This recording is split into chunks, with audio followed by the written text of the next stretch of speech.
Jigar. Biz ham podkast qilaverib, o'zbeklarning madaniyatiga ancha ko'nikib qoldik-a, nima deding? To'g'ri aytasan, ancha kirishib qoldik. Shuning uchun men ham bu yog'iga qaytib, yangi yilni nishonlamaslikka qaror qildim. Ne ajidannaku bu yog'i? Nima bo'ldi? Puling tugadimi yoki birorta aqllini kommentini ko'rib qoldingmi? Yo'q, pul dafiga prosta o'ylab qarasam, archa, qorbobo bular harom ekan. Bu begona madaniyat. Tushunarli, demak, 31-dekabr kuni soat 12 da uyingda chiroqni o'chirib, ko'rpa tagida yotaman degin. Xuddi shunday. Aliviya ham yemayman, shampan ham ichmayman, faqat nos chekaman. Bu shirk deyishyapti. Men toza o'zbekona yashamoqchiman. Yaxshi fikr, shirk bayramlardan voz kechish kerak.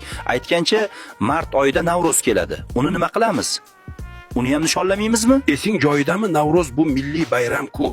Sumalak, xalim, ko'k somsa. Aha. Uni nishonlamasak bo'lmaydi, jigar. Bu yoq qiziq bo'ldi-ku, 7-asrda arablar Markaziy Osiyoni bosib olishdan oldin olovga sig'inganlardan qolgan bayram. Shirk emasmi?